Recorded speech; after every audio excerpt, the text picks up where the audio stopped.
Mas agora eu faço questão de trazer uma entrevista. Essa entrevista eu realizei nesta semana, durante o programa Primeira Hora, pela Rádio Acústica FM, com a delegada Caroline Virgínia Bamberg Machado. Ela é diretora da Divisão Gaúcha, que atende casos ligados à criança e adolescente. E eu faço questão de reproduzir esse material, reproduzir esta entrevista aqui, porque o assunto é de grande relevância para toda a nossa comunidade, para toda a comunidade gaúcha, principalmente pelos números alarmantes de abusos contra crianças e adolescentes. Saiba que a cada 3 horas, uma criança ou adolescente é abusada no estado. Mas esses números são os números oficiais. Acredita-se que os números sejam muito maiores aqui no nosso estado, tendo em vista uma possível subnotificação de casos. Vamos acompanhar a entrevista.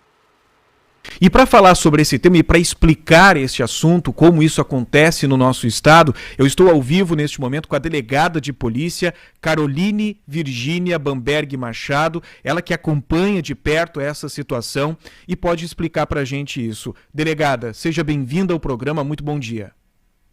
Bom dia. Exatamente, né? Os números, eles são assustadores, né?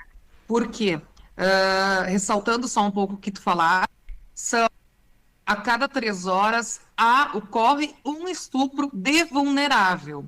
Estupro de vulnerável são crianças e adolescentes até 14 anos. Então, não considera de 14 a 18 anos. Então, se considerar também até 18 anos, o número é maior.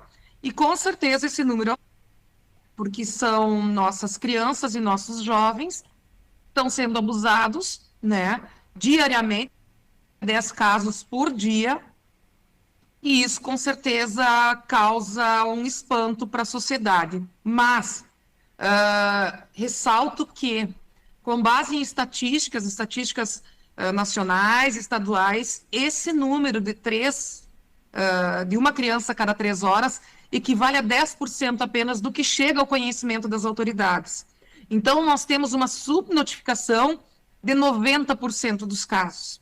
Então, esse número tende a ser muito maior do que chega efetivamente ao conhecimento das autoridades policiais do Rio Grande do Sul. E o que é muito, né? Porque é um número realmente grande desse crime, que é o pior crime do ordenamento jurídico. Bom, delegada, isso assusta.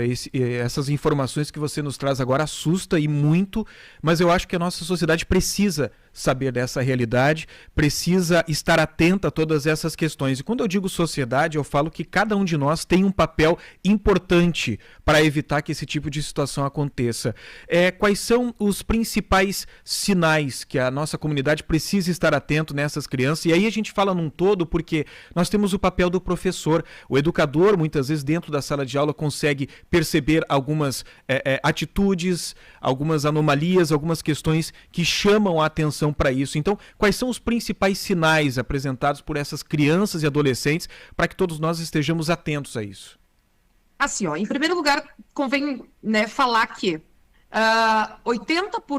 90% dos casos de abusos sexuais ocorridos contra crianças e adolescentes ocorrem por pessoas próximas à família.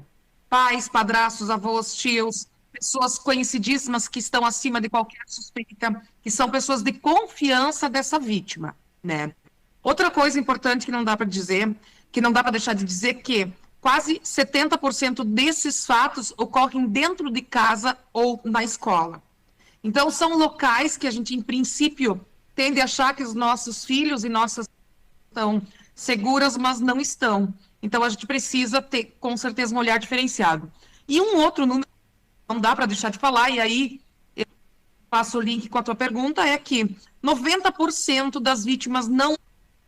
Ou seja, 90% das vítimas falam a verdade. E a gente a sociedade tende, ou as pessoas tendem a não acreditar quando a criança ou quando o adolescente fala um abuso, relata um caso de abuso. Isso é uma tem que agir diariamente aqui nas delegacias, 20 anos delegada de polícia, isso inúmeras vezes, que já contou para a mãe, já contou para alguém, mas essa pessoa não acredita que tenha acontecido. Por quê? Porque o suspeito do abuso, que muitas vezes, que é o abusador, ele está acima de qualquer suspeita para os pais, para os responsáveis por essa criança, quando não for ele mesmo. Então, a gente precisa ter consciência que o abusador, ele não tem cara de monstro. Ele é uma pessoa normal, uma pessoa extremamente cordial, uma pessoa extremamente solícita, é uma pessoa que ela cativa os que estão ao redor, porque isso facilita a abordagem dela para essas vítimas. Então, as crianças, quando relatam alguma coisa e não tem o seu relato levado a crédito, elas acabam se fechando e os abusos continuam. É raras as vezes que a gente pega uma vítima aqui em que o abuso foi uma só vez. Muitas vezes, na grande maioria das vezes, os abusos acontecem por anos. E ela, já no início do abuso, ou em algum momento tentou relatar e não teve a sua palavra levada em crédito. Então, é muito importante a gente ter isso, que 90% das crianças e adolescentes e vítimas de abuso falam a verdade. Aí o pessoal pode estar perguntando, tá, delegada, mas e os outros 10%? Os outros 10% vão ser descobertos quando há algum tipo de mentira, por uma perícia, por uma escuta especializada. Então, há mecanismos, sim. E, geralmente, esses 10% vêm já com, vamos dizer assim, com uma bagagem de uma alienação parental, de alguma coisa nesse sentido. Então, a polícia tem como descobrir. Qualquer criança e adolescente, importante falar, como tu pediste, que ela demonstra, ela dá sinais, sim. Ela, por vezes, não fala porque o medo que ela sente, que é imposto pelo abusador, é tão grande que ela não tem condições de falar, porque ela sofre ameaças de acontecer alguma coisa com o pai, com o irmão, com a mãe, com qualquer pessoa que ela gosta. E outra coisa também, ela se sente culpada porque o abusador faz com que ela se sinta culpada pelo ato sexual, pelo abuso em si. Isso ela falar, né? E quando ela tenta falar, por vezes, não é levada em conta. Então, mas sim, ela emite sinais físicos, sinais psíquicos, que todos os participantes da rede, todos aqueles que têm contato com essa criança, devem ficar atentos e denunciar em caso verifiquem.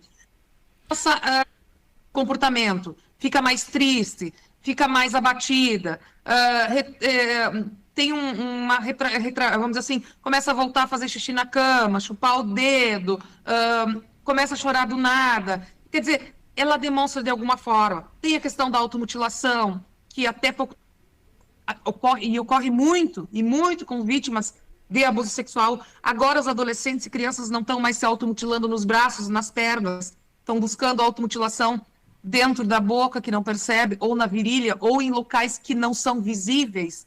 Então, nós precisamos, sim, ficar atentos, né? Professores, pessoal da saúde, pais, mães, né? Tios, tias, ficar atento a esse tipo de comportamento e fazer a denúncia quando tiver alguma suspeita.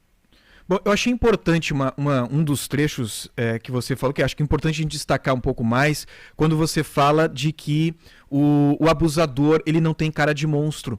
Eu acho muito importante essa fala, porque os ouvintes devem lembrar que recentemente nós tivemos um caso de um abusador aqui na cidade de Camaquã e a Polícia Civil teve um trabalho muito importante, porque a partir da primeira vítima surgiram muitas outras, surgiram diversas vítimas e a Polícia Civil teve um papel importante porque conseguiu a manutenção da prisão deste homem. Isso é uma coisa muito difícil, né, de manter essas pessoas presas. E esse abusador, ele realmente não tinha cara de monstro. Ele era uma pessoa que era muito benquista por muitas pessoas dentro da sociedade Camaquã e por esse motivo não despertava nenhum tipo de receio, os pais ficavam tranquilos, achavam que era uma pessoa que não iria fazer nada de errado. E nós fomos procurados aqui na emissora por familiares dessas vítimas, pedindo pela manutenção da prisão deste homem. Nós conversamos com a Polícia Civil, que sempre nos atendeu muito bem, nos deu os detalhes para que estava trabalhando para que isso acontecesse e realmente, mesmo que essa pessoa tenha sido transferida para outro presídio, continua presa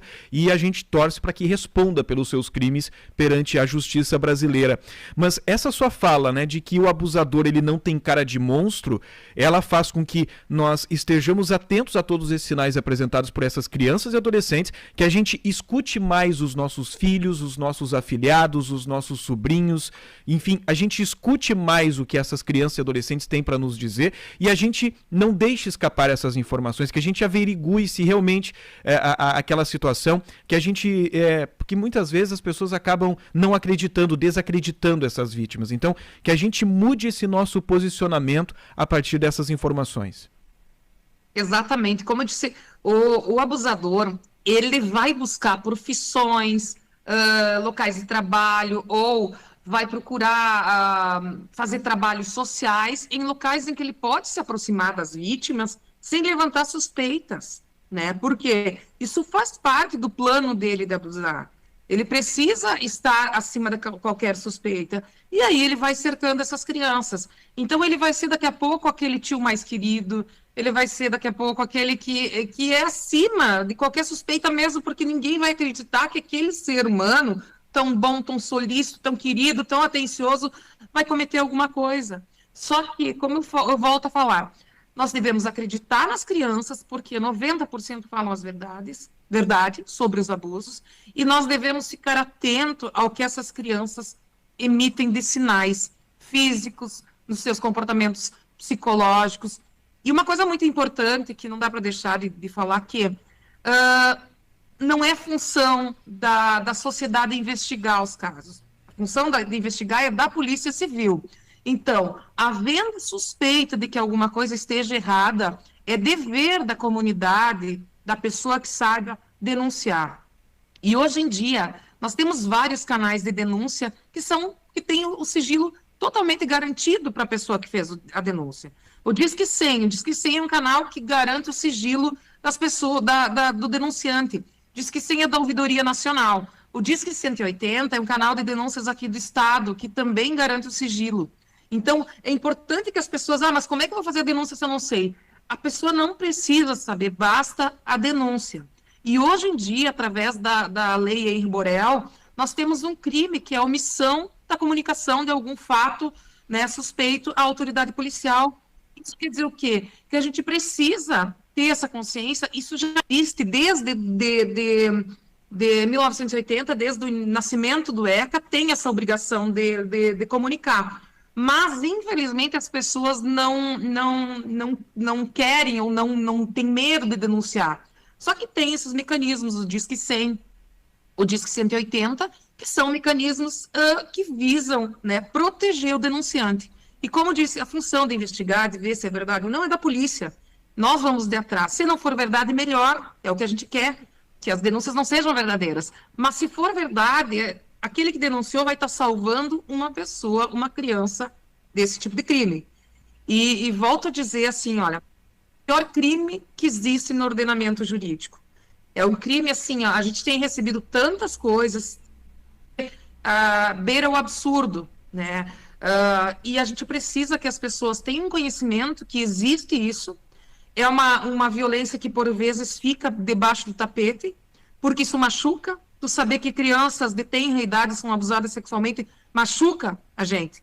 Só que a gente precisa conversar sobre isso, a gente precisa trazer que isso aconteça para a gente poder combater da forma mais efetiva possível, com o auxílio da comunidade, com a ajuda de quem está perto dessas vítimas, para que a gente tenha essas denúncias e possa salvá-las desse tipo de violência.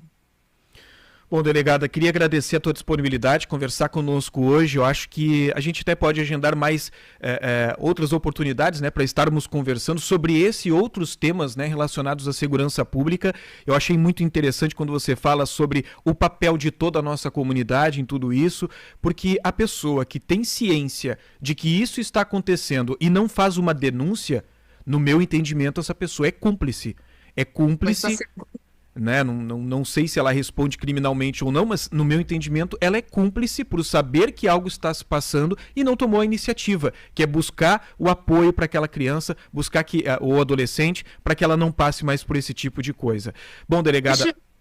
Deixa eu só fazer uma ressalva, mais uma questão. Assim, ó, gente, baixar a pornografia infantil é crime. Né? Se você suspeitar que alguém baixa pornografia ou se alguém está passando alguma questão, isso é crime. Hoje mesmo nós prendemos 3 homens aqui em Porto Alegre por armazenar pornografia infantil. Esses vídeos, eles só existem, só são feitos com crianças porque tem gente que compra. que acessa. Então é preciso combater esse tipo. Ah, mas eu só estou vendo e não estou fazendo. Se você está acessando esse tipo de material, você está fomentando que esse tipo de vídeo seja feito. E você está ajudando nessa cadeia de violência sexual contra criança e adolescente. E volto a falar assim, para o pessoal ter. Não são somente adolescentes, são crianças de menos de um ano, são crianças de meses de idade que estão sendo abusadas. E esse material está sendo comercializado e tem gente que compra. Então, ter essa consciência também, que não é só olhar, que não estou fazendo com a criança, você está fomentando um mercado ilegal de abuso sexual contra criança e adolescente. Muito bem observado, muito importante essa sua fala. Delegada, um abraço para você, que a gente possa conversar mais vezes sobre esses assuntos. Obrigada pela oportunidade também, um assunto tão importante que tem que ser comentado e falado sim, para que a gente possa combater com maior efetividade. E eu aproveito a fala da delegada para dar os parabéns para a Polícia Civil aqui da cidade de Camaquã, que montou um núcleo que visita as escolas. Visita as escolas com palestras, eu sei que isso não acontece somente em Camaquã, acontece em outros municípios gaúchos também, mas é um papel importante, né? Porque muitos desses crimes acabam sendo descobertos mediante esse trabalho de conscientização que a Polícia Civil gaúcha está realizando. Então vale a pena a gente salientar, isso está acontecendo em Camaquã, a gente já teve a oportunidade de conversar com esses profissionais da Polícia Civil de Camaquã que estão indo até as escolas, realizando as palestras, mostrando que isso é uma realidade aqui perto da gente também. Então, são assuntos que precisam sim ser amplamente discutidos pela nossa sociedade.